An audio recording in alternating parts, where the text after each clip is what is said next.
could be here to... In the summer of 1987, I went to Brazil for the first time to give a talk at a big conference in Sao Paulo. Although the local papers covered the event, their cultural pages were dominated by another, the book tour of Marshall Berman, there to launch the Portuguese translation of his masterpiece, All That's Solid Melts into Air. I remember being amazed and full of admiration at the expansive ink being given to a literary event by the mass media, and Marshall's full-page face became very familiar. After the conference, a few of us decided to pay a visit to that mecca of modernity, Brasilia.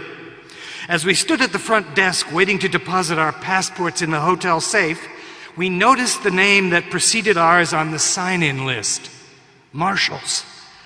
Sensing the ink was fresh, we turned and spotted him across the lobby and introduced ourselves. He was suffering one of modernity's characteristic crises.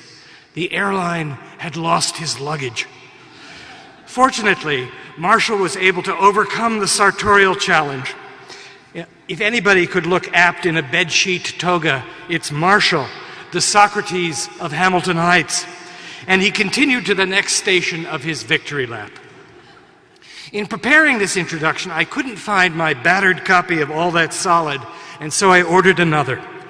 This turned out to be a more recent edition, and it had a new preface that evoked, to my delight, that Brazilian trip. Brasilia had been Marshall's first stop, and he describes the place as the antithesis of the kind of urban form and culture he holds most dear, as a city in which a dogmatic idea of order obliterates the kinds of intimacy and slack that truly conduce public engagement.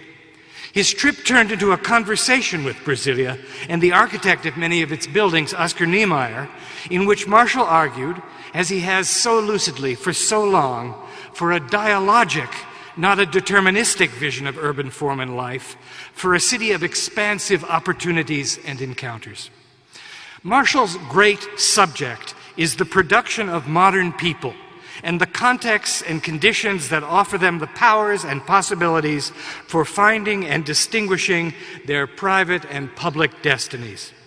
For Marshall, the primal scene for this self-development is the city, and no one has been more loving or lucid in his depiction, criticism, and celebration of urbanity.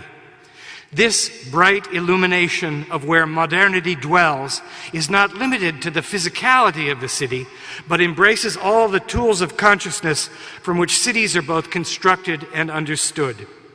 As an observer, theorist, critic, and lover, Marshall's analytical ambit is indeed grand, embracing with equal incisiveness, originality, and nuance the Grand Concourse, Grand Central, the Grand Inquisitor, and grand narratives. Marshall has famously written about his transformative youthful discovery of the young Marx, and has shown so many of us not simply the deep relevance of Marxian analysis for the city, but its fundamental humanity and connection to an indispensably ethical happiness. And he returns often to a phrase from Marx that is also his own credo and goad. The free development of each is the condition for the free development of all. In his remarkable writing, his wonderful teaching, and the sweet emanations of his great spirit, Marshall Berman leads us all towards this dream of freedom for the city and for ourselves. I am honored to invite our dear colleague, Marshall Berman, to give the Lewis Mumford Lecture.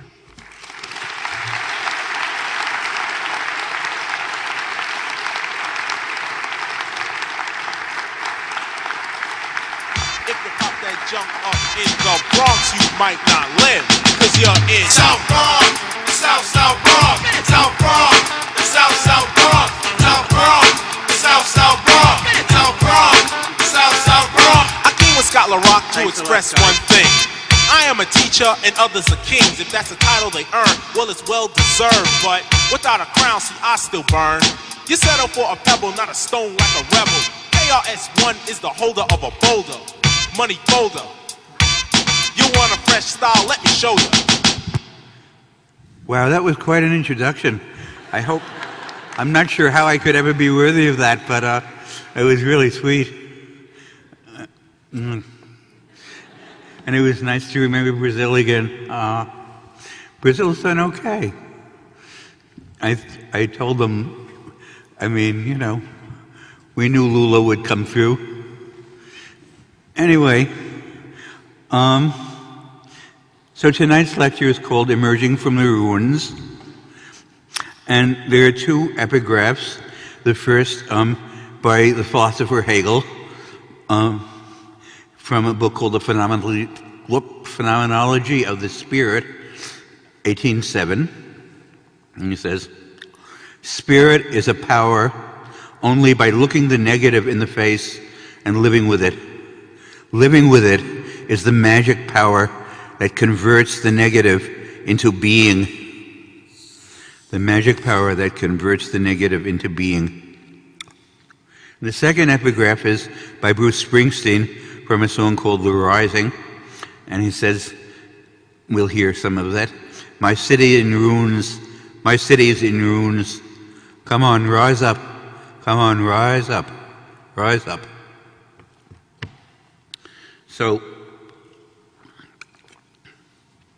this evening we're going to do a little time travel. First, back to the 1950s, 60s, and 70s, and especially the South Bronx in the 1970s. Then, back to the Bible, back to the 6th century BC, back to the first destruction of Jerusalem and the start of its renewal. And then, a final leap into a 21st century New York that is full of echoes of both. I'm not going to talk tonight about the horrors of 9/11 or of Boston or about Hurricane Sandy. I pay homage to the people of those places. But tonight I'm going to focus on a distinctive landscape of ruins, an amazing, dreadful landscape that came to define the South Bronx and for many people to define New York in the last decades of the 20th century. Those ruins were one of New York's great negatives. Tonight I want to try to do what Hegel says we got to do, look the negative in the face. The ruin was a process. It began in the late 50s and 1960s when the center of the Bronx was blasted and bulldozed to build the Cross Bronx Expressway. But the ruin grew far beyond anything that anyone could imagine. In the 1970s, there were waves of fire. In a decade, the Bronx lost more than 300,000 people. Life stabilized only at the century's end. The Bronx is still New York's poorest borough, and it's a very dangerous place to get arrested up there, as any Bronxite or any reader of the New York Times will know. But its vast empty spaces are full of people again. Its population has risen close to its 1950 peak. But tonight we'll focus on the years when it was down. In 1955, my family moved into the Northwest Bronx. We moved because of what my father said was coming to our neighborhood, and indeed what did come, not instantly, but soon enough, ruins. I invented a word for this process, herbicide, the murder of our city, the murder of a city. That's an article from the Village Voice, 1984. How lonely sits the city that was full of people. Did I really invent it? Once you said it, it seemed obvious enough. But how do people in a murdered city live? The Bronx had its ways. Here, in Charlie Aherne's film Wild Style, we see some flashes of that cityscape. South Bronx, the South Bronx, South Bronx, the South Bronx, South Bronx, the South Bronx. Many people tell me this style is terrific. It is kind of different, but let's get specific. KRS-One specialized in music. We had lived a couple of miles from Wild Style, near Claremont Park. In the early 1950s, we read that our neighborhood and many other working-class immigrant neighborhoods like it had been chosen for destruction.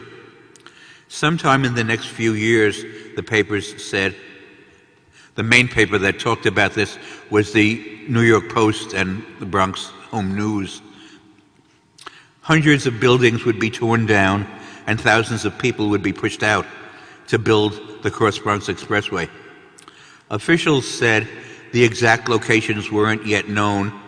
They also said we should all be grateful because we were being told early so we would have plenty of time to get out. People more than a few years younger than me can't imagine a world without highways. Clover leaves are built in as much as anything stone or glass or green or neon. They don't know how many of the world's grandest highways were built directly through the most densely settled and populated places. That was one of the things I learned on my trip to Brazil.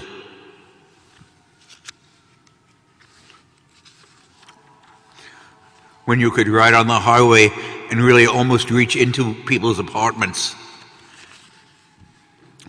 I said I couldn't believe that our government would do such a thing. My father said governments had all sorts of people inside them. The one we needed to watch out for was Robert Moses. There he is, his favorite landscape. And he would have said his landscape. He was in charge of many city and state agencies, and he knew how to manipulate federal money. He had a great radio voice. Remember, those were radio days. And he would routinely say things like, "You don't like it? It's a big country. Go to the Rockies. Your friends don't like it? Take them with you." Some of you will remember that voice. Many accounts of the wreck of the Bronx may have placed too much emphasis on Moses because he was so flamboyantly vicious. But his projects got built because they expressed a total elite consensus both on what to build and on how to build it. The way to build it was this: draw a line from point A to point B and obliterate everything in between. Moses knew how to arrange that. The man leading the fight against the highway had a name with a magic all its own: Roosevelt. He was F.D. Roosevelt Jr., FDR's son, then a congressman from the Upper East Side. I was thrilled by the name. My parents said, "This guy's a lightweight." There was a big meeting at Taft High School, which was probably the biggest auditorium in the Bronx. My father took me. The hero didn't show up. He was supposed to speak at 7 p.m. They said his car was stuck downtown, but they said, "Don't worry, he'll get in a cab." Then other people came on. Two guys came on and played harmonicas. Then it was 8 o'clock. My father said, "We're going home. President Roosevelt is dead. We're going to have to move." Thousands of people were forced to move. Thousands more, like us, felt they had to. In the spring of 1955, we moved to West 237th Street, still in the Bronx, but on the number 1 train. It was very green. There were the remnants of forests. My sister and I missed our old neighborhood, but our parents were happy in the new one. They had a room of their own. We had all slept in one bedroom before, and they would walk in the woods hand in hand. The whole episode would be a perfectly ordinary move to the suburbs at a time when millions of people were making that move. Except that 6 months later, suddenly, my father died of a heart attack. Our family crashed and plummeted. Our life was shattered in a place where we hardly had a life. People had a hard time getting to our new house to mourn with us. Mostly they didn't come. I became obsessed forever with the destruction of cities. In our old neighborhood, the South Bronx, the expressway project got underway.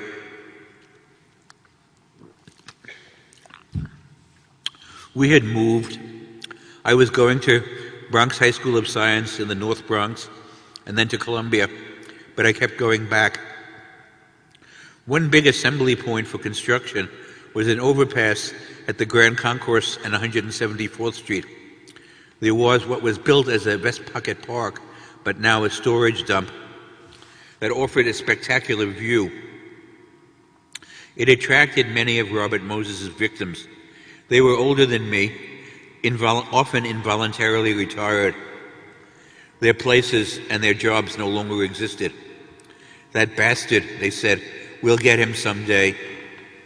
Over the years, more and more of the road was blasted out with tremendous craters.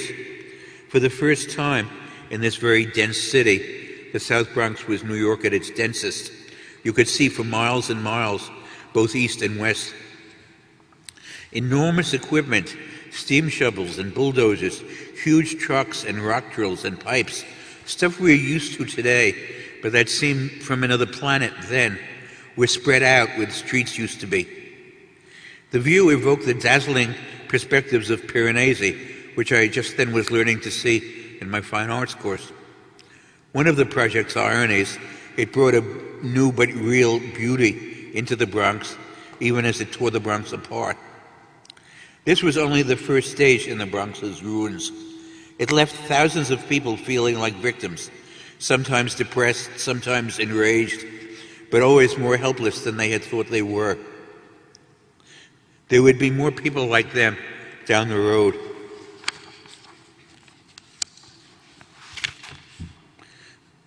A decade later, in the 60s, movements arose against Moses, especially against his highways, and I played a small part in them. Jane Jacobs, who spoke here, whom was referred to earlier in 2004, was the star. She generated forms of community protest that was central to the period we call the 60s. But Moses had had decades to build on an unprecedented scale. He could access immense amounts of federal money, move millions of bucks from project to project and department to department without explaining himself or showing anybody the books. In his drive for total control, highways, bridges and tunnels, recreation, housing, not just the building but the planning, the question of what we needed and when and where, all these activities had to be his. He had to create the whole package.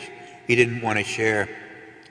He oozed contempt for people who were small. This was one of the words that he would use with great scorn. Small. Who only thought of themselves and their lives. And one of his tags was boardwalk businessmen and gossiping housewives. Ironically, he led people to identify with the tags, with those housewives and those businessmen. The 1960s halo around words like community activism, which finally stopped Moses, was a romance of the small. It helped many places stay alive, but it came too late for the South Bronx. After college, I got a fellowship for 2 years at Oxford. In Europe, I could follow my obsession with city destruction. I got to know people who took me through neighborhoods in London that had been bombed by the Nazis. They talked about how people had or hadn't recovered. I met some of the creators of the British Labour government's welfare state and the first ever National Health Service. I felt sick of America, but they were so passionate about how America, Roosevelt, the New Deal, the skyscrapers of New York had inspired them. And this made me think something that I can see after a career as a teacher is hard for a 20-year-old to think. I thought, my God, my parents were right. It made me see where I wanted to go. I wanted to keep studying for a while, but then I wanted a job in the public sector in New York. I loved the city. I wanted to grow old here, to teach kids from neighborhoods, to bring up my own kids here. But also I wanted to work for the public and work to give people an education that was their right. I was lucky. 46 years ago, I got a job right here at CCNY, and I haven't let go.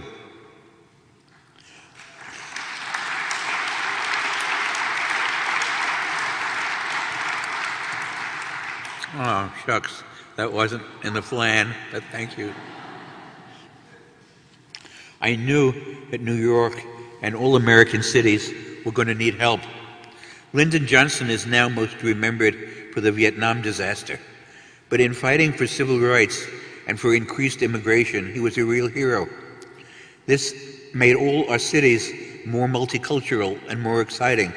It's easy to appreciate today. But then, in the short run, there was no way it could do anything other than increase social conflict. Now, since the New Deal of the 1930s, the Democrats have given cities federal money. The Republicans have worked to undermine them. In the 1960s, it got more brutal. The GOP worked to pump up mass rage and hatred against cities and urban people. To fight it would have taken Johnson's greatest subtlety and deliberation. In the 1950s, he was celebrated as Master of the Senate, and he really had the stuff. But in the 60s, he got so caught up in the fog of war, he lost touch with his own vision. He danced with politicians who hated immigrants, hated minorities, hated cities. This helped the war, but destroyed the liberal coalition he needed to support his multicultural ideals. I admired Johnson more than most of my friends on the left did. I thought he was tragic. They said, he's not tragic, he's evil. In the Nixon years, city life got really evil. By Nixon formulas, if cities were losing population, and in the age of highways in suburbia, most of them were, they would lose federal money for police, fire, hospitals, mass transit, and schools. The idea was to impoverish cities while enriching the suburbs around them. This would nourish political extremes and polarize the country. I loved life in the late 1960s, but it got very weird. Our supposedly conservative president was cultivating and proclaiming nihilism. Patrick Buchanan, working in the Nixon White House, was rewarded for this nihilistic aphorism. He said, "If we tear the country in half, we can pick up the bigger half." Anybody remember that? Some of you will. The Bronx in this period came to embody the other half. It plummeted. In about 5 years, it became the poorest borough, the most violent, the most doped up, the most afflicted with arson, the most homeless, the most undernourished, the most widely infected with a great range of diseases. Financially, by the 70s, it was redlined. On their maps, banks drew red lines around the areas they wouldn't lend to, so landlords couldn't get loans to renovate their buildings. The South Bronx was on the wrong side of all those lines. In the early 70s, arson became a spectacular growth industry. Tonight's pictures convey the enormity of those ruins. I took the number 2 to the East Bronx, and I walked through them obsessively, remembering buildings and streets that were gone, sometimes gone only yesterday. I wasn't alone. I met many photographers and filmmakers. We were all young then, not far from being kids. Soon, a whole new genre of photography appeared. These are by Mel Rosenthal.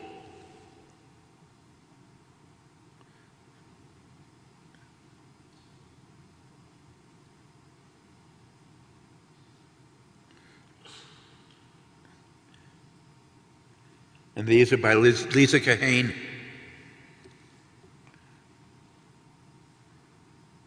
The old courthouse. You see the same false promises, promesas, broken promises.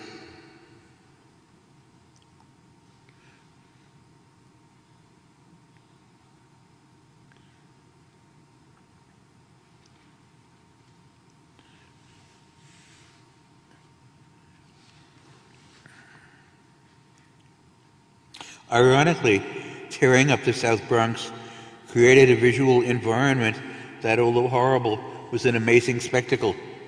Heavy artillery and serial bombing have spread spectacles like this around the world. The South Bronx may have been the first place to produce it in what appeared to be peacetime. The media began to say that the residents of the South Bronx's buildings were the source of the trouble. Something foul in these people's character led them to burn their own houses down. One senator said, "They're fouling their own nests." The millions of people who watched the World Series got to hear this. The Yankees, right in the heart of the Bronx, had wonderful teams in those years. Howard Cosell was covering the World Series both in '76 and '77. Cosell had grown up poor in the South Bronx and also in Newark, and his persona was a homeboy, but he flaunted his disdain for the homeboys who lived there now. Cosell saw, and the camera showed, a building burning just a few blocks from the stadium. He exploded in rage and shouted, "What's wrong with those people?" One thing that was wrong was being publicly blamed for your suffering. In 1976, Roger Starr, the city housing commissioner, later the Times urban affairs editor, put the concept, "What's wrong with those people?" in a world historical context. Starr, a lifelong New Yorker with a career something like Robert Moses, proposed a plan that he called planned shrinkage. He said, the city is divided into neighborhoods that were productive and others that were unproductive, a drag on the city's tax base. He said, we have to eliminate the unproductive. This means we have to stop rural Puerto Ricans and blacks from living in the city. And he thought the way to do it was to turn off the water, the electricity, the sanitation in their neighborhood, and to stop making repairs when systems break down. And by doing this, he said, we can drive the unproductive out. In the past, he said, peasants have come to the cities to become industrial workers. But now, industry is finished. It's our task to keep the Puerto Rican and black man a peasant. But we have to go even farther than that, and, he said, reverse the role of the city as a world historical force. So, mass suffering seemed to liberate this bureaucratic homeboy's love for ambitious planning. That year, New York was pressed close to bankruptcy. Congress passed a bill to give the city a loan that would keep it solvent. President Gerald Ford, Nixon's successor, eventually signed the bill, but first he said he was going to veto it. It didn't matter to him what happened to New York, and he believed New York's faith meant nothing to the people of America. The Daily News dramatized this moment in one of the great headlines in the history of mass media. Ford to city, dropped dead. Many of my students were freaked out. Why do Americans hate us? They asked. I told them the real people of America were better than the ones in the headlines. In a modern market society, all markets are integrated with each other. Wall Street not only owns the world, it owns the GOP. I said some of those rich guys will give Ford a fast course in Economics 101. They did, and he reluctantly signed the loan. But his drop-dead speech probably cost him the 1976 election. Americans were smart enough to know that a leader who thought that a country that could destroy its biggest city and that the flak wouldn't fall on other Americans was a dangerous driver. Around this time, something else happened to me that had great impact on my life as a man and a teacher. I started reading the Bible again. In 1972, I brought this Bible, the Revised Standard Edition, in the Union Theological Seminary bookstore. It's been through plenty, can you see? It cost $1 then. It's more now. I've never believed in any God, but I came to believe that if I was going to grow up, I had to find ways to connect the parts of my life. Myself as an adult with education and a PhD, myself as a child in a now non-existent part of the Bronx.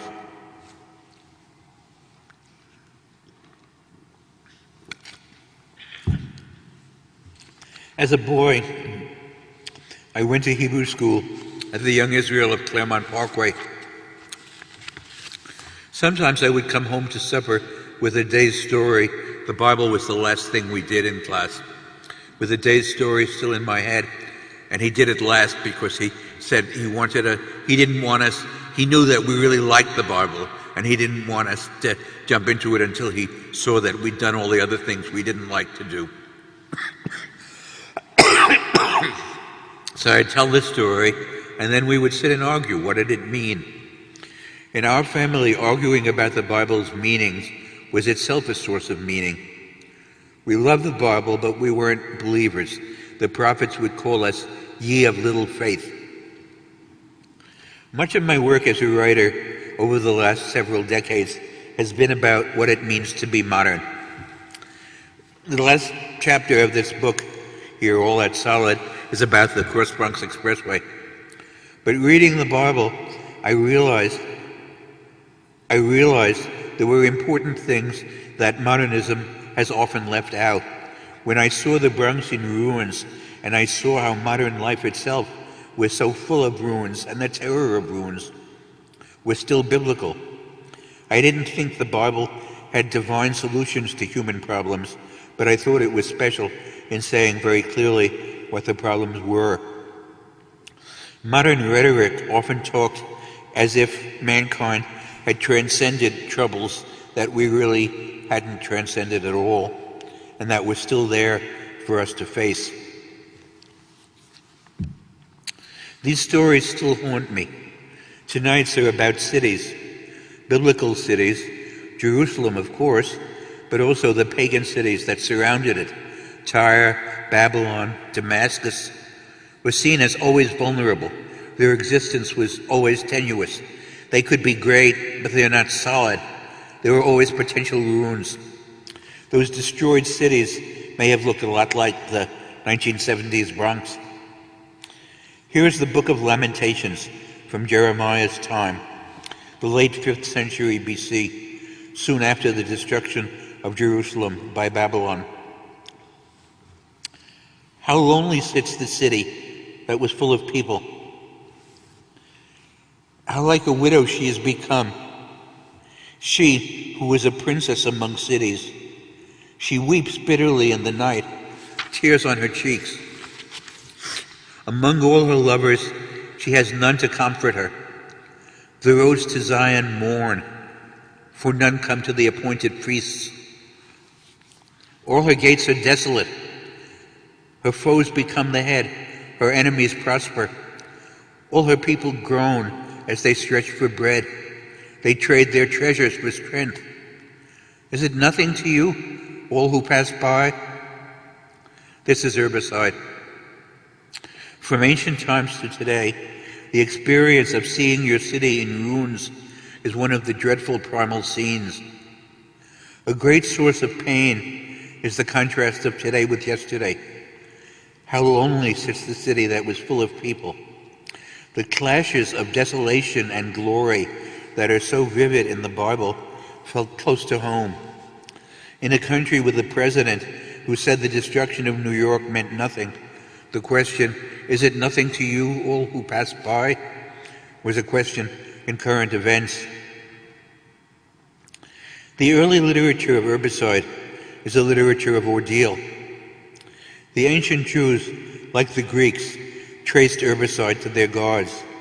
But Jewish writers ask another question that's harder to find in Greek culture. Euripides' Trojan Women is an outstanding exception here. Were the gods right to do such a thing, or were they wrong? Some Jewish writers think God was right. The people are being punished, they were bad. If they suffer, they deserve it. Others think it's an outrage, a violation of the laws of decency by, it is said, the judge of all the earth. This is Abraham protesting against God's plan to destroy the cities of Sodom and Gomorrah. The prophet Amos discovers God planning to kill all the Jews. He confronts him and says, "But Israel is so small," and he seems to make God ashamed of himself. Job protests also, but God seems to blow him away. The prophets indict God, but they also indict the Jews, their own people.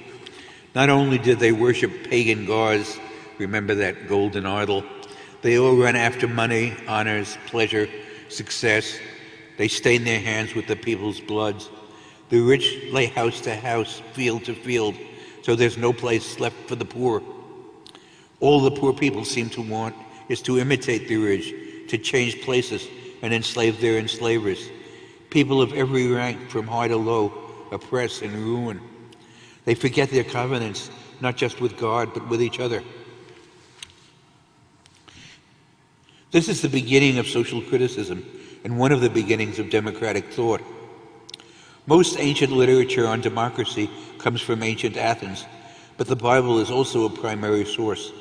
The prophets horrify us with visions of destroyed cities, but then they rain magical poetry down on us and make us feel we can change the world. Every Yom Kippur, the Jewish Day of Atonement, they read a song by 2nd Isaiah. He is singing to the Jews in Babylon who feel spiritually imprisoned, and yet economically they're doing well.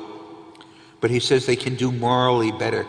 Liberate the captives, open the prisons, share your clothes with people who lack them, pour yourself out for the hungry, satisfy the desire of the afflicted. Acts of empathy will bind people together and give them the collective power to rebuild their ruins, to raise the foundations of many generations. Till the 1970s, I never noticed the urban ending of this song, and you will be called the restorer of streets to dwell in.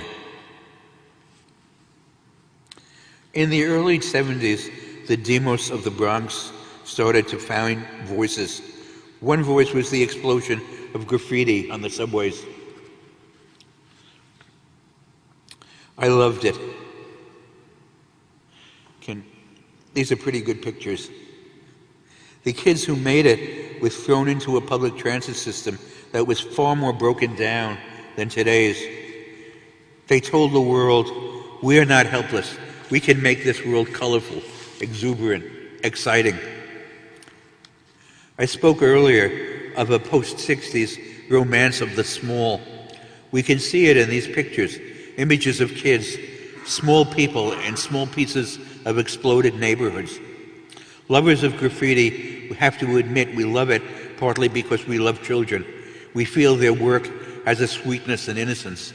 Anyone who's been a teacher knows this romance, and knows that romance makes us suckers, but still believes it fills the world up with real life and energy. I had been a kid in the South Bronx, and I felt knocked out of the box. In the culture of the 70s, I felt Bronx kids were putting themselves back in the ballgame. I was thrilled. I took my mother to the 149th Street subway stop, near where we had lived, with a good view of the trains.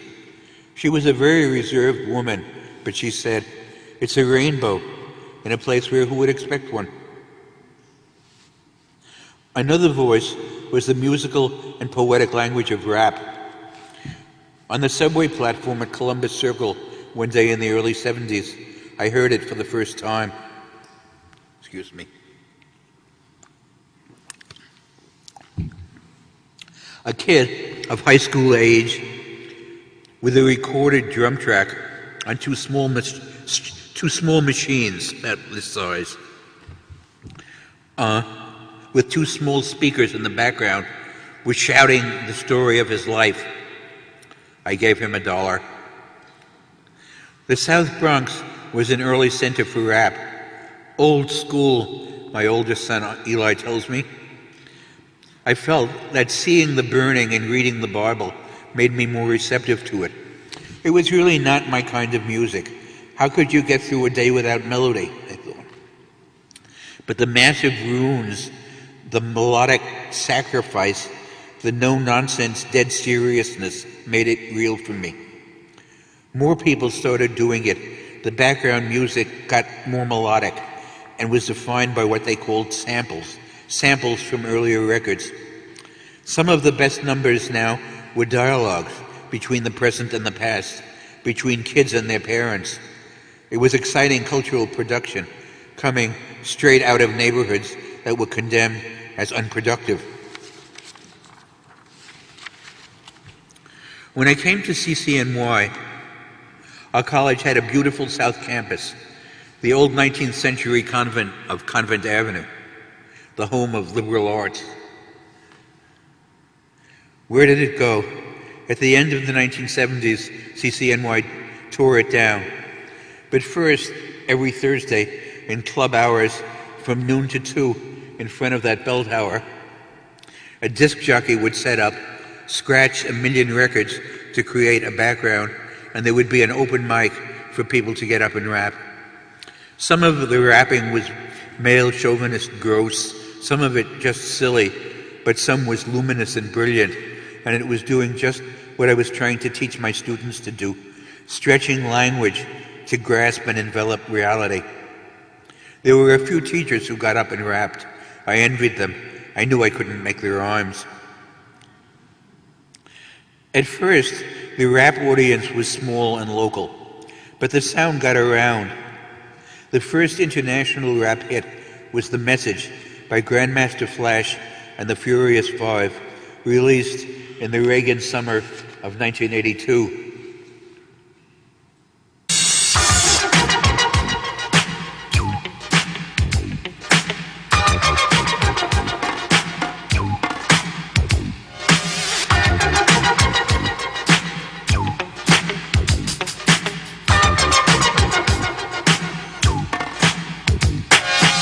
It's like a jungle sometimes, it makes me wonder how I keep from going under. It's like a jungle sometimes, it makes me wonder how I keep from going under.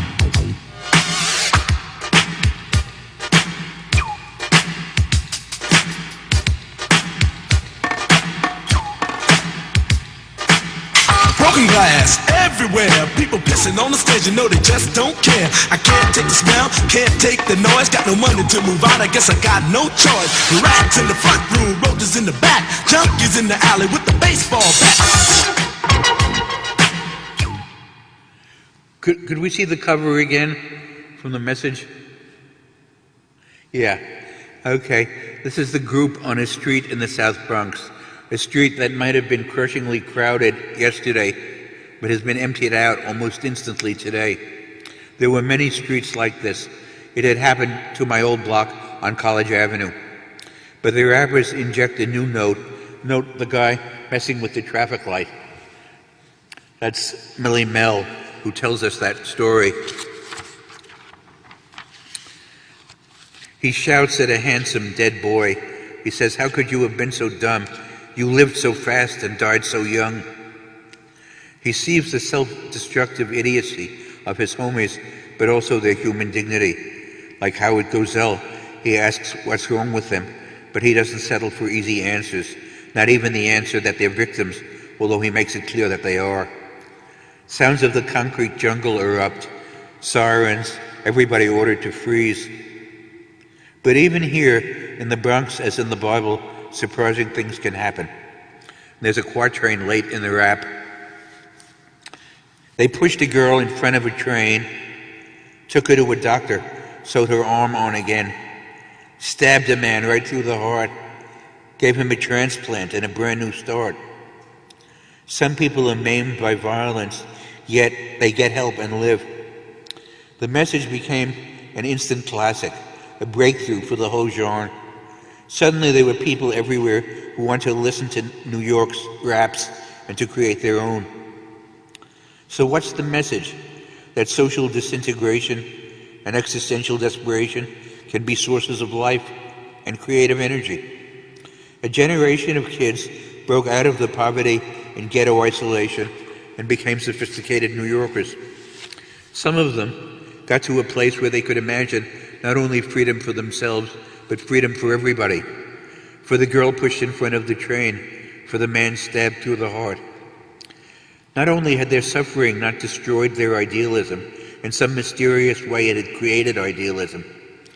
They could tell the world, we come from ruins, but we're not ruined. Their capacity for soul-making in the midst of horror gave the city a new aura, a new tincture of bright lights. They succeeded in the task Hegel defined 200 years ago. If we can look the negative in the face and live with it, we can achieve a magical power and can convert that negative into being. They, in New York with them, in the midst of falling apart, found ways to rise.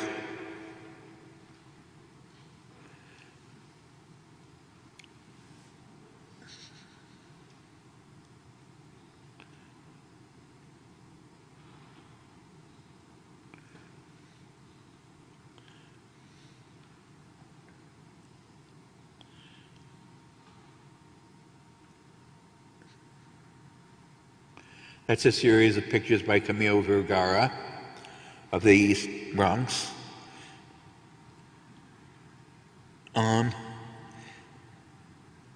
They found ways to raise a rainbow where who would expect one? New York is so different today. The stream of fire stopped long ago. The fire department is still busy, but arson isn't the source of profit it was for years. The left had always said that the landlords were setting the fires or letting the buildings burn in exchange for insurance money. John Lindsay established the Mayor's Task Force Against Arson, which issued pamphlets about fire accelerants, a word I'd never heard before, and the ecology of fire. If an apartment is on fire, if engines come in 10 minutes, it won't spread. If there's no help for half an hour, the whole block can go. The left found a surprising lie: the insurance industry.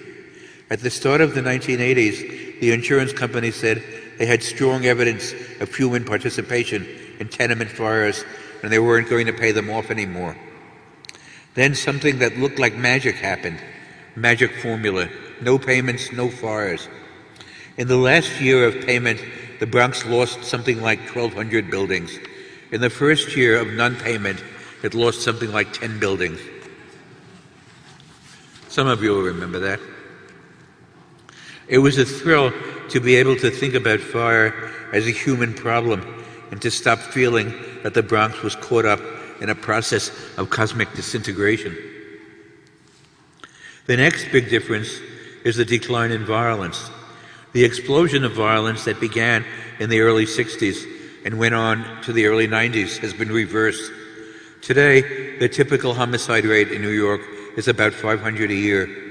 In the early 90s, the death count was closer to 2,500, 5 times what it is today. The older people here will remember, even if you don't remember the numbers, you'll remember the feeling that the rise was just endless and inexorable, and that we were helpless. And then, in cities all over America, a downward curve opened up, and life got safer. Every politician in office all over the country took personal credit for this. But in New York, since the administration of David Dinkins, whoever has been mayor, life has gotten safer. And there are at least 2 generations who didn't do something big that their fathers and their big brothers had done. Do you remember the 60s romantic phrase, picking up the gun? Well, we've had 2 generations who didn't pick up the gun and who didn't start shooting. And we have thousands of live people, young and not so young anymore, who at 60s to 90s death rates would be dead. Does this story have a hero? Yes, those kids, they chose life. How? Why? Can anybody say? It's a mystery, but for once, a benign mystery. Kids still get hurt, and kids still get arrested, but now they get to live. Something has happened that neither I nor anyone I knew imagined, something we need to celebrate. A metropolitan life with a level of dread that's decreasing. Some of my students worry a city life without dread will lose its savor. I tell them to scrutinize their own lives, starting with their childhoods, and they'll find plenty to keep them awake worrying. And I tell them that while they're up, they should seize the day and take a midnight walk. The city's poorest neighborhoods look most changed. Mayor Ed Koch, at the end of his administration, established a $5 billion 10-year plan for housing rehabilitation, and it's been a spectacular success in the South Bronx above all. We saw those silver houses, remember, at the end of that photography series. After Koch left office, his beliefs moved so far to the right that when people praised all he had done for the Bronx, he seemed embarrassed. He was a vain man, yet he avoided taking credit for his most heroic achievements. He used state power and accumulated massive capital to help poor people and to show the world that the New Deal still lives. Koch deserves another gold star, coming especially from us. Plenty of authorities were telling him the fiscal crisis made it imperative to privatize the city university out of existence. He said no and supported our basic structure, so we're still here.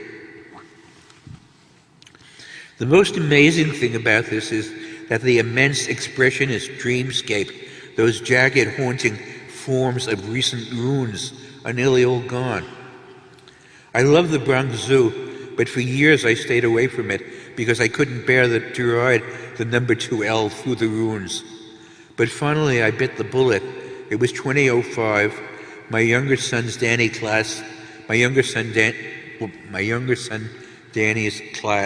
at PS 75 was making a trip to the zoo. They desperately needed parents. I wasn't teaching that spring day. How could I say no? As the train entered the Bronx and came outdoors, remember the tours outdoors in Brooklyn and then underground in Manhattan and outdoors again in the Bronx? I prepared for the worst. The kids would be sitting down and they would miss it, and they probably didn't know anyway, and they weren't going to hear it from me. I stood up, I craned my neck, and the ruins were gone. In their place were ordinary buildings, parked cars, kids on bikes, trucks unloading, old people on beach chairs, the whole schmear of modern city life. I said to the teachers on the train, "Look, it looks like an ordinary city." And they said, "Well, isn't the Bronx an ordinary city?" And I realized they were young. They were still in their 20s. When the Bronx was burning, they weren't even born. Now, it looked like nothing much, and yet a miracle. To move from the apocalyptic to the ordinary in just a few years demands a great leap. It is not only materially, but spiritually, a tremendous achievement. Have we transcended anything? Yes, I think we've transcended a little. In the 1980s, after New York was back in the credit market, and after hip-hop was changing the world, there was a tremendous cultural climate change. Years of media abuse were over, and a large part of the world seemed to want to come here. Neighborhoods that had emptied in the 1970s filled up fast. New York is the most integrated and multicultural place in America, full of lively public space, a street life open for 24 hours, and a subway that runs all night, where people are visible and you can interact with the whole world. And it's safe, safer than ever in my lifetime to go out. Americans had evolved. They were more open to what we had lived through and what we were living through. They could find us hot. It was nice to be loved for real reasons. That was good news. It came through in a memorable song, an anthem by a classic rapper, Jay-Z, Empire State of Mind. Yeah, I'm out at Brooklyn. Now I'm down in Tribeca, right next to De Niro. But I'll be hood forever. I'm the new Sinatra. And since I made it here, I can make it anywhere. Yeah, they love me everywhere. I used to cop in Harlem. All of my Dominicanos right there on Broadway. Pulled me back to that McDonald's. Took it to my stash spot, 560 State Street. Catch me in the kitchen like a Simmons whipping pastry. Tell by my attitude that I'm most definitely from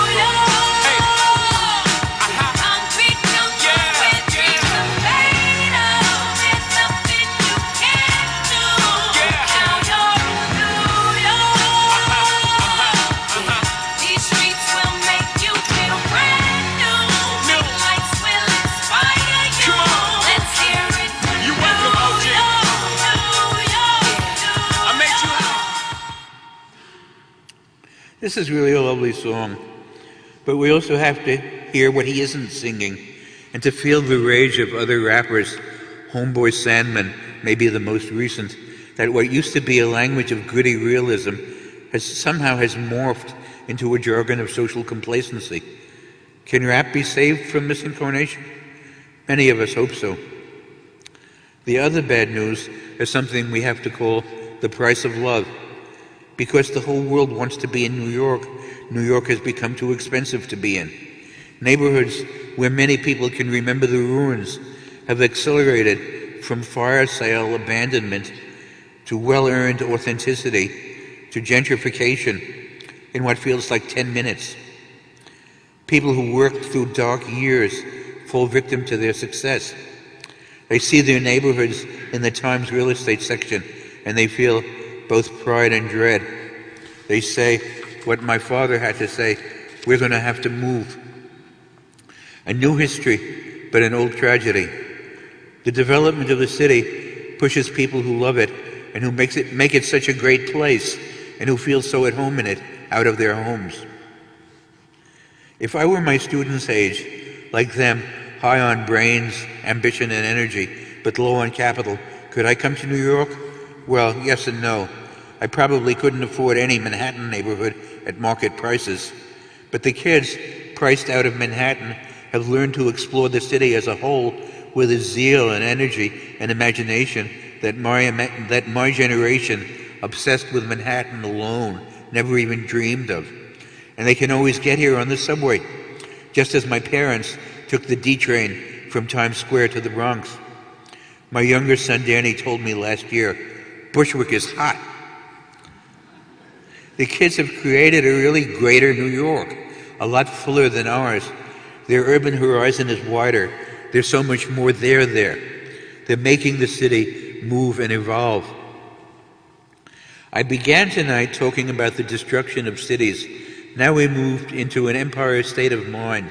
So I'll end with one of the earliest talks about a state of mind, about King Solomon and his Jerusalem. This story is basically told in the first book of Kings. Here, wave that Bible again. Chapters 4 to 11. And it's told in a fascinating voice that's important in the history of narratology. Some of you know what narratology is, right? Study of narration. The voice of a narrator who feels in awe of Solomon, yet also is scandalized by him. The dualism of this voice, surprising in the Bible, prefigures the dualistic voice of Nick Carraway, which I was just teaching this morning, telling the life of the great Gatsby to the world. Here again, the biblical and the modern converge. Solomon, the first known Jewish intellectual, is famous for what the Bible calls his largeness of mind. He lectures on the nature of planets, plants, birds and beasts, creatures of the fields. He creates hundreds of proverbs and songs. He attracts a new kind of audience for both his songs and his ideas. Many of his ideas are about the city. He works to create a city that'll be both multicultural and cosmopolitan. He wants the Jews to be at home there by learning to enlarge themselves. His city fills up with diverse people, and those people are meant to interact with each other. The Bible underlines the sexuality of his vision. He loves many women, and especially he loves many foreign women. He marries some, he takes others as girlfriends, and insists on bringing them all, along with their entourages and dressers and guards, into Jerusalem. He enters an intimate alliance with the glamorous Queen of Sheba. He answers all her questions and fathers her child. He gets close to Israel's ex-enemy, Egypt, makes many deals with the Pharaoh, and marries his daughter. He grasps the way that sexual feeling can be a cosmopolitan force. Solomon's largeness of mind connects him with King Hiram of Lebanon. They create a labor army where thousands of Jews go to Tyre every year to learn construction skills, and thousands of Lebanese come to Jerusalem. In the new city, Jews and foreigners are at ease with each other. The Jews have traveled and been around. There are foreign men with construction skills, sexy foreign women, enormous building projects, and abundance of guards. The king builds a great and gorgeous temple for Yahweh with cedars from Lebanon, but he also builds temples for those women. The storyline of Kings is overcrowded. It's hard to keep track. The narrator complains. There's so much going on. Solomon can't love God. This is a crucial word. Wholeheartedly. The New Jerusalem opens up a whole new layer of human problems. We're in a fluid world full of lush possibilities. Religions, jobs, marriages, all forms of life feel like open questions. In this atmosphere, can anybody be wholehearted about anything? Cosmopolitan culture, when it thrives, is scary. But it's also thrilling, and the people love it. The Bible says, Judah and Israel prospered, as many as the sand on the sea. They ate and drank and were happy. The Bible takes place in an age of monarchy. Happiness depends on the ruler. If his successors are petty crooks, as Solomon's are, the whole country falls apart. Modern times are different in our feeling for democracy, our prejudice in its favor, our belief that democracy is a source of collective strength. Some of this is prefigured in the Bible. Here is Jeremiah on what he calls the New Covenant. God says, I'll put my law within them and write it on their hearts. This is a new course for God to promote the people. But it can't happen unless the people understand it, unless they know they've been promoted, unless they know they're political subjects now. Education is one of the prime ways to show them. See this grand building, this terrific room? Isn't it something? It's all built from the bedrock that they dug up when they dug the New York subways. CCNY is here so people can come up, so they can grow up smart as well as handsome, so they can learn to make new covenants and do new things. We're here for them, but also for our whole cosmopolitan city. We want their learning to be collective learning. Our students have a right to this, but really, our whole city has the right to it. It has the right whether it knows it or not. It has the right whether it wants it or not. New York has a tradition of great dreams. Its herbicidal ruins felt like a cosmic mockery of all of them. And yet, our city of ruins turned into a place where people coming from everywhere could work together.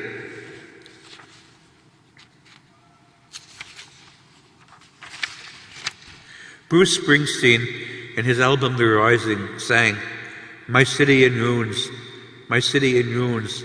Come on, rise up, come on, rise up, rise up." To imagine this itself is a way of rising. Cities can be places where people will have the spirit and power to look, to meet, to talk, listen, share, to be there with each other. My city of ruins, my city of ruins. Come on, rise up. Come on, rise up. Come on, rise up. Come on, rise up. Come on, rise up. Come on, rise up. Come on, rise. Let's see if I can walk.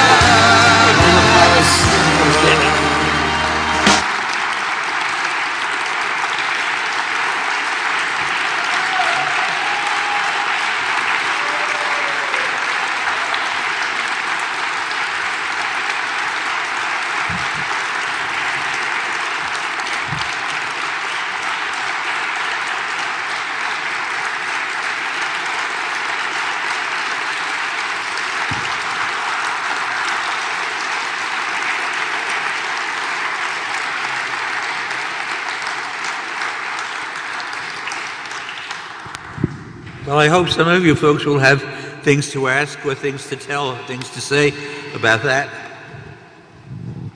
Oh, good. Okay. And I can come down.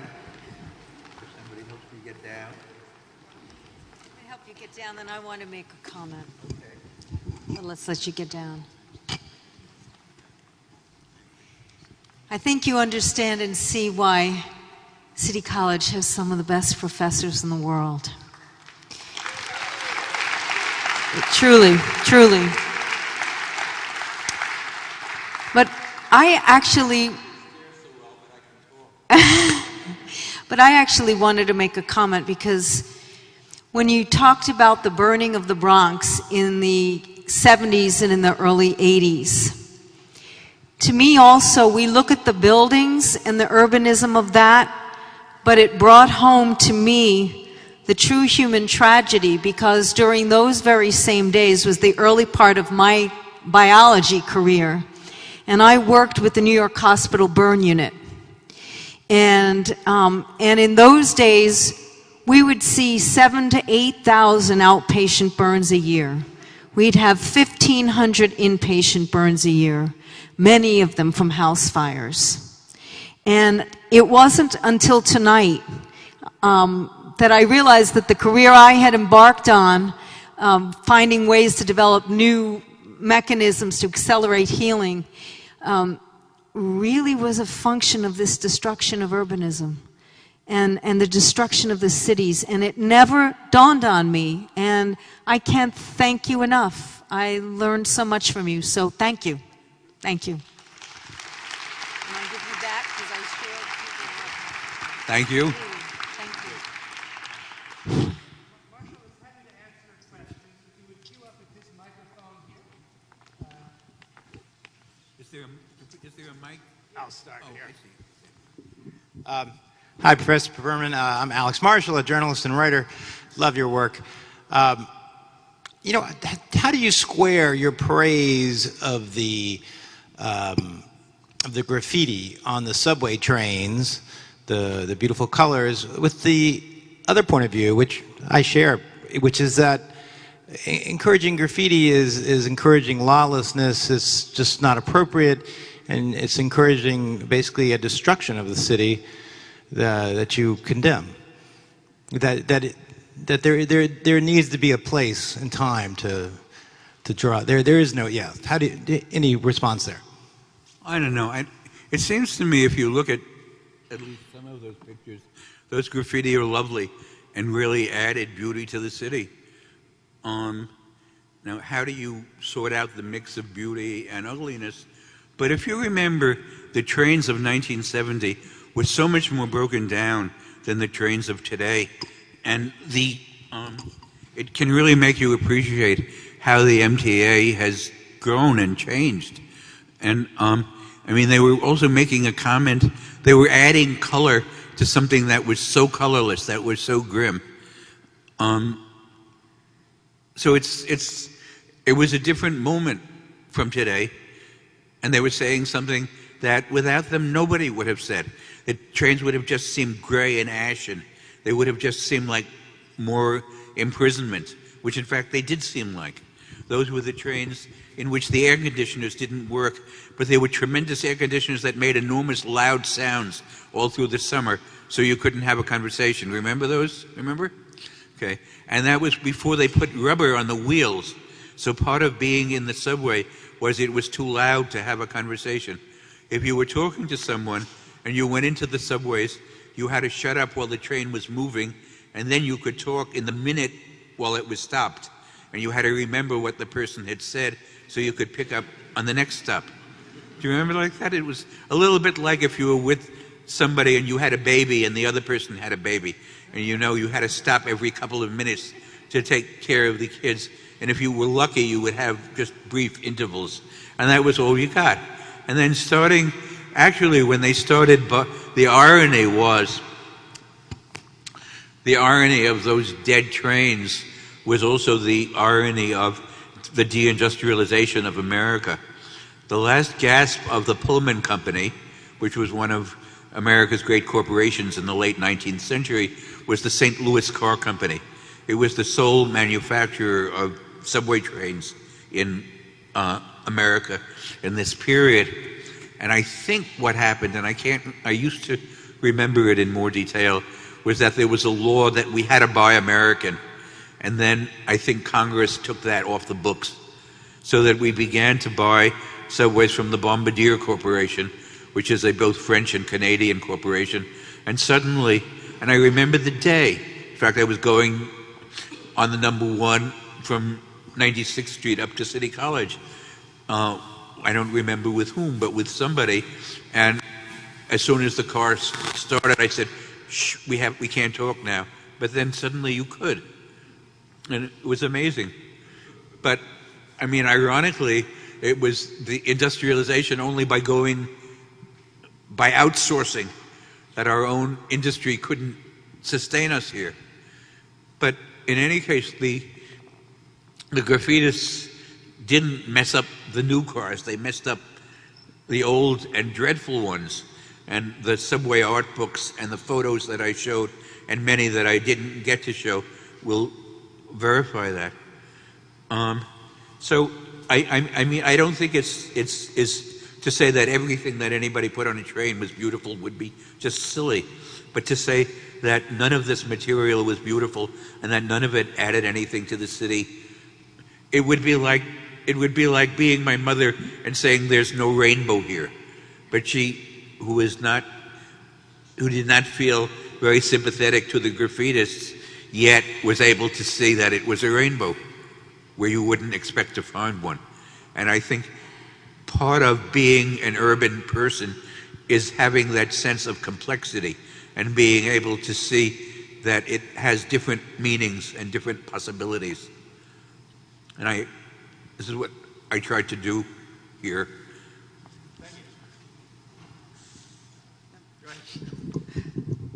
Okay, I'm Ida Susser.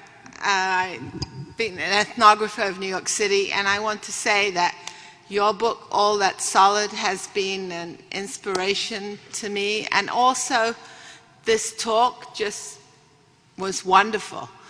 And I also, though, want to ask you a question, because you came up with a really important, positive record about Koch and, saving the public universities, and, or at least stopping some kind of, increase of privatization.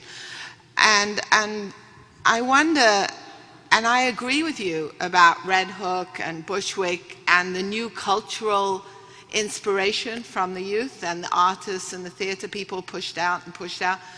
However, I wonder if you think that Bloomberg's $1 billion a year of our taxes going to subsidies for the high rises and, along, what can we see as the positive next step in the next election, and what would be your vision from here? I don't know.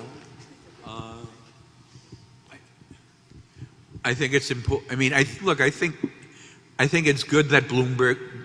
I'm glad that he's been very good at selling Manhattan, but you have to notice the rest of the city, and I think the idea of Manhattan being a center makes sense. Though I also think that many of the middle-aged people here who were lucky enough to live in Manhattan and who were able to get into it, I got into it in the brief period of white flight, 1965.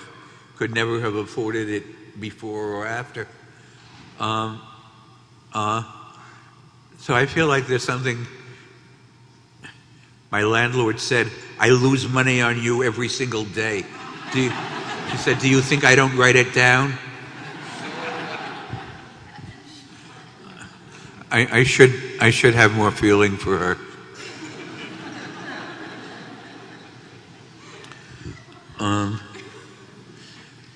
But I think it involves being able to have some grasp of the city as a whole.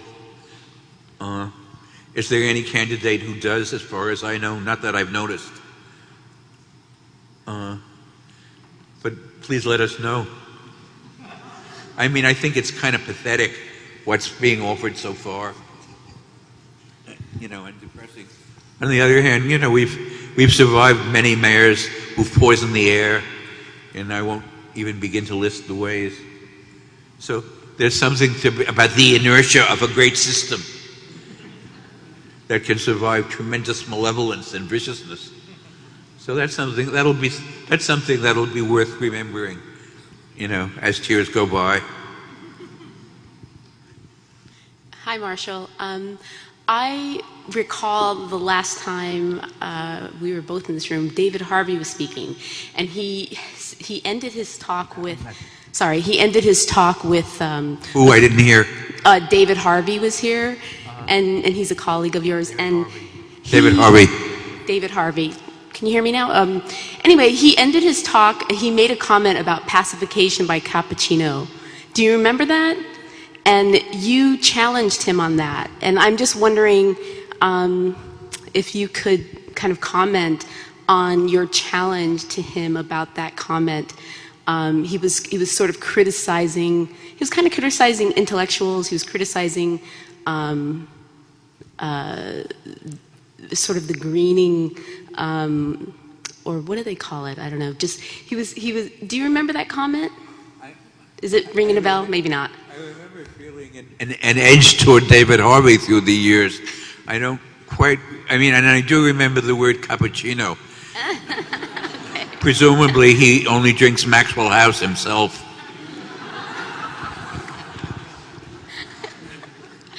Maybe you can speak to some But of I your... think one of the problems, I mean, I guess David is some sort of Marxist, and so am I, and a different sort, I think. And I feel like in many people's form of Marxism, actually, it's funny that I'm going to be talking about Brazil now, because we start with Michael's introduction brought it up. When I was there in Brazil, I was a tremendous hit. I mean, I of a kind that I've never before or after was.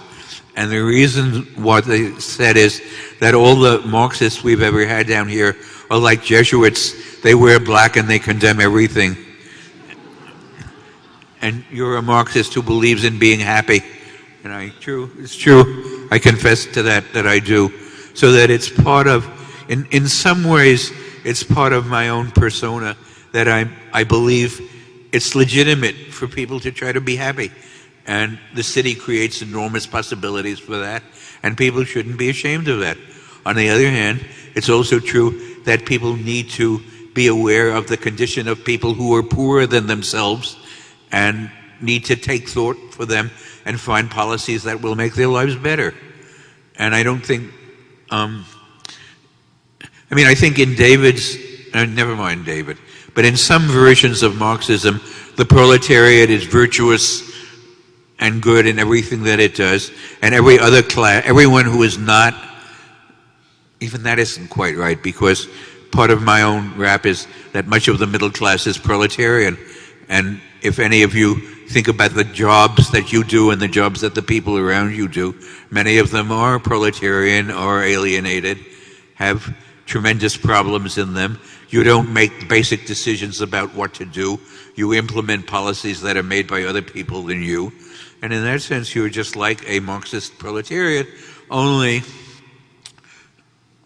and this is a problem in Marxism too, a proletariat that very rarely grasps its unity and often spends its energies fighting each other rather than capital. That's a problem. Even, I think David Harvey would agree that that's a problem. Oh, thank you. Thank you, Marshall, for a wonderful tour and a very happy tour based on your life and from the ruins of the Bronx, which I feel are overly romanticized, but that's okay. Romanticization is a wonderful thing, and I appreciated the story. And the tour of your life has taken you to the New York of the last 60 years, which is really a very happy story, the way you picture it. Yeah. And now that we're both here, and some of us won't be here that much longer, I'd like to know your sense of a vision of the future, if you have one that you'd like to talk about, and of the city that you so beautifully described, with such great love and feeling that I was deeply moved by it. I didn't want to be moved by it because I know a lot about the ugliness of the city and what it represented for many of us. But what you described so beautifully, and now that we got here, a few words, please, about where we're going. Honestly, I feel like I'm just not sure, but I think, one of the things that's really important is we have to recognize one of the things we are as an intellectual center. We have to be proud of our intellectual life and nourish it. Okay. Now this is tricky because one of the ways in which it's being nourished now, and I have to figure out how to say this without sounding like a boor, is getting enormous appropriations of money for science. And I'm not against science. I think it's great. I mean, we're building these neuroscience labs on this, what used to be the South Campus, in billions of dollars. Columbia is having these research labs in some of what used to be Harlem, more billions of dollars. One of the things, many of us, speaking of Cappuccino, are beneficiaries of rent control and rent stabilization. And these were very important New Deal pieces of legislation to protect tenants. And it's really important to do that and keep people from getting, people who nourish the city and are the city, from getting kicked out by the next stage of real estate development. So one thing that has to happen is that. Okay, and people have to recognize that there's a relationship between intellectual development and protecting people. Okay, and that intellectual development doesn't just mean bringing more money in. Okay, now what does it mean? It means being able to, also have moral arguments and make moral decisions about urban policy. And I think we just need to do much more of that than we do. And I don't want to disparage mayors who've helped bring in money, because much of my life and much of New York's life has been in periods that are much poorer and much more desolate than it is now, and in periods when 2,500 people instead of 500 people a year got killed. And when there was just nothing for the kids growing up in the projects, less than nothing, and there's more now. And we need to be glad of that, but we need to find ways to protect that.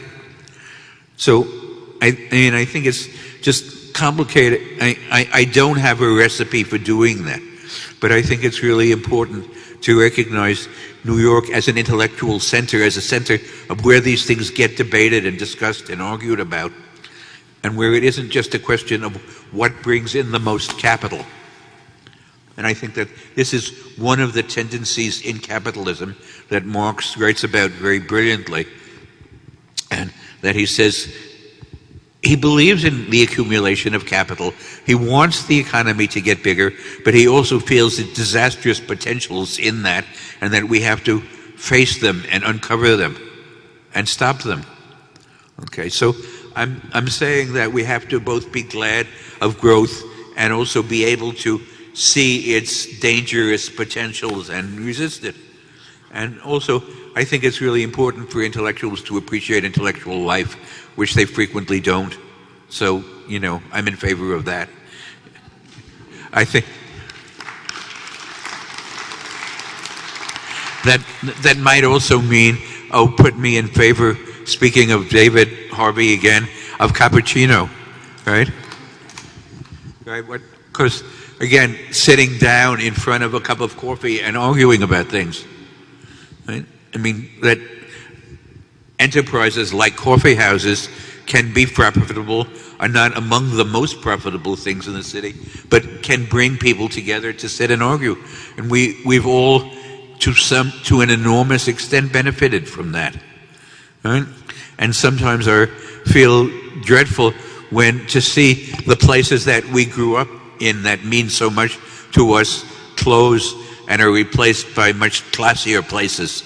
And it's something we have to find ways to protect ideas, which also means protect Cappuccino. Protect people sitting together and talking.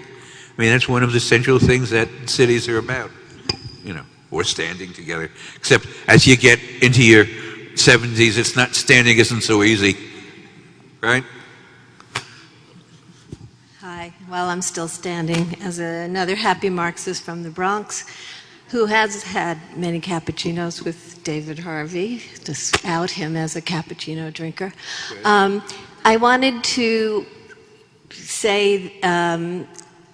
ask you about the criminalization and stop and frisk in the South Bronx now.